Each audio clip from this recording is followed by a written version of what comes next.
This idea is really to show that, like our food system, the way we currently grow and eat food, and the way the system works is the most destructive human activity on Earth. The World Bank estimates it's close to 60% of carbon emissions are as a result of our food.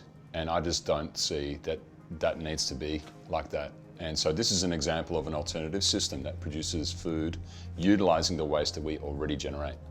So it's a reverse engineered building with the soil being the foundation. So the soil is what stops this building from blowing away. So it's got no foundation.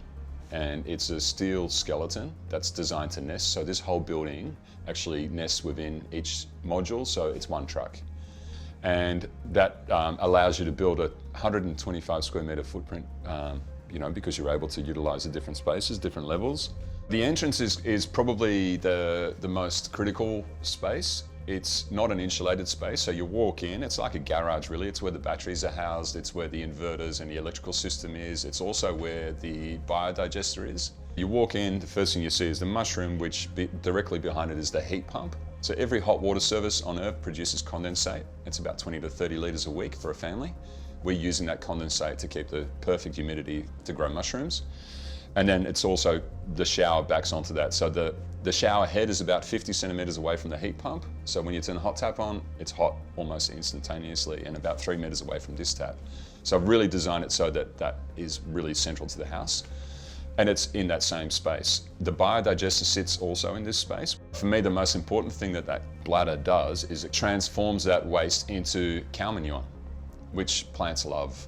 2 bedrooms, bathroom. We've got an amazing rocket toilet that where you wash your hands, stores the water for the next flush, and then all the tapware is made by Sussex here in Melbourne from 100% recycled brass. And yeah, the tiles were made in Kyneton. The timber on the walls all came from Ballarat.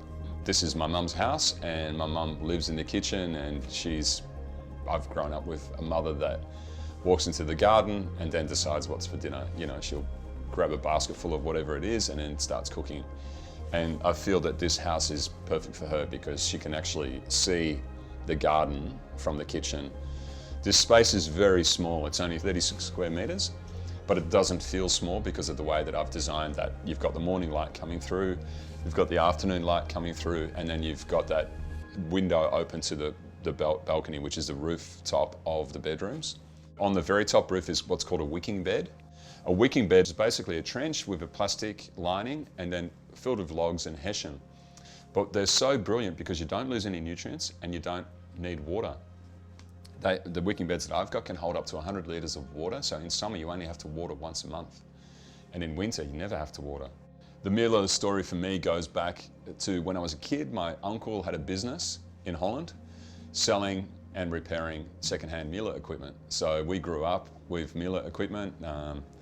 It was kind of case. My uncle in Holland said, don't buy anything unless it's Miele because it can be repaired and it lasts a long time.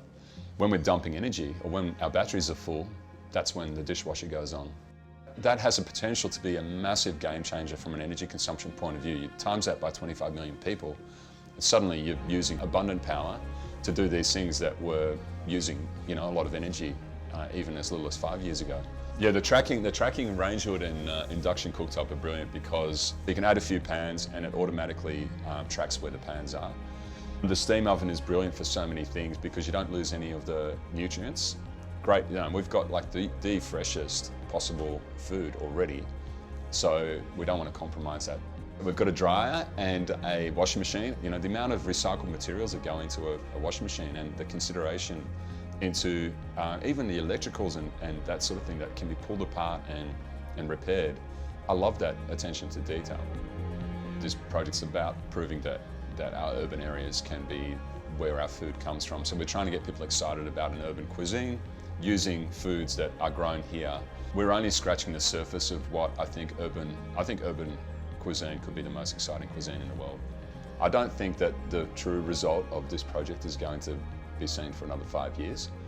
It's a bit like building a car and not having taken it for a drive. We don't know how fast it can go and what the distance it can travel. And that's how I feel about this house. And so we're exploring the idea of Mum staying on her farm and Matt and Joe living in the house for 4 seasons and actually exploring how complex and exciting the food can be.